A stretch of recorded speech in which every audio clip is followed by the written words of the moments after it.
যিসকলে আন্দোলন কৰি আছে তেওঁলোকতো সন্তুষ্ট। চৰকাৰখনে যি ভাগ ভাগ কৰা ৰীতি আৰু নীতি পালন কৰিবলৈ লৈছে ইয়াত আমি অলপো সন্তুষ্ট নহয়। তেওঁলোকে PHV এই এনেকুৱা জনজাতিকৰণ আমাক প্ৰয়োজন নাই। আপোনালোকে হয়তো ভালদৰে জানিব, কাৰণ এইখিনি অঞ্চলতে আপোনালোকেও তেখেতসকলক পায়ে থাকে। আৰু মই মন্ত্ৰী গোটৰ যিহেতু সদস্য বা মই ছ'চিয়েল জাষ্টিছ ডিপাৰ্টমেণ্টৰ মন্ত্ৰী, মই দল সংগঠনৰ বহু ব্যক্তিক লগ পায়ে থাকোঁ। আমাক কোনো এতিয়ালৈকে জনোৱা নাই তেখেতলোক অসন্তুষ্ট বুলি।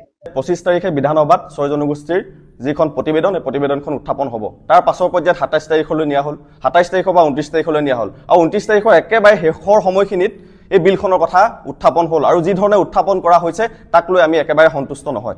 আমাৰ স্পষ্ট কথা, আমাৰ কথা হ'ল কি, 6 জনগোষ্ঠীৰ ৰাইজে আজি বিগত সময়ত বছৰ বছৰ যুগ যুগ ধৰি আন্দোলন কৰি আছিলে।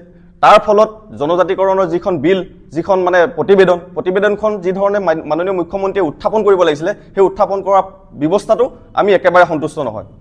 আজি আপোনালোকে যাতে সাধাৰণ এখন অৰুণোদয় আঁচনিত 100 টকা এটা বৃদ্ধি কৰিলে মাননীয় মুখ্যমন্ত্ৰীয়ে বিধানসভাত সগৌৰৱেৰে উত্থাপন কৰে, তেওঁ গৌৰৱ কৰে, ভাল কথা। কিন্তু 6 জনগোষ্ঠীৰ ৰাইজে আজি বছৰ বছৰ ধৰি আন্দোলন কৰি অহা আন্দোলনখনক ভেঙুচালি কৰি তেওঁ যি ধৰণে প্ৰতিবেদনখন উত্থাপন কৰিলে, ইয়াক লৈ আমাৰ ক'বলগীয়া আছে, আমাৰ ভাবিবলগীয়া আছে। আমাৰ ST ভেলী আমাক কোনো কাৰণতে নালাগে।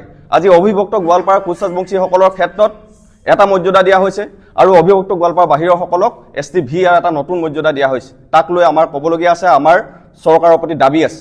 আমি ST ভেলী কোনো কাৰণতে নেমানো। সমগ্ৰ অসমৰ কোচ ৰাজবংশীসকলক সমমৰ্যাদা প্ৰদান কৰিব লাগিব। যি ধৰণে 1996ত কোচ ৰাজবংশীসকলক সমগ্ৰ অসমতে ST মৰ্যাদা দিয়া হৈছিল, ঠিক একেটা মৰ্যাদাৰে অসমক বিভাজন নকৰি, জাতিটোক বিভাজন নকৰি সম অধিকাৰ দিবৰ কাৰণে আমি আপোনালোকৰ মাধ্যমে আজি মাননীয় মুখ্যমন্ত্ৰী মহোদয়ক আমি দাবী জনাইছোঁ।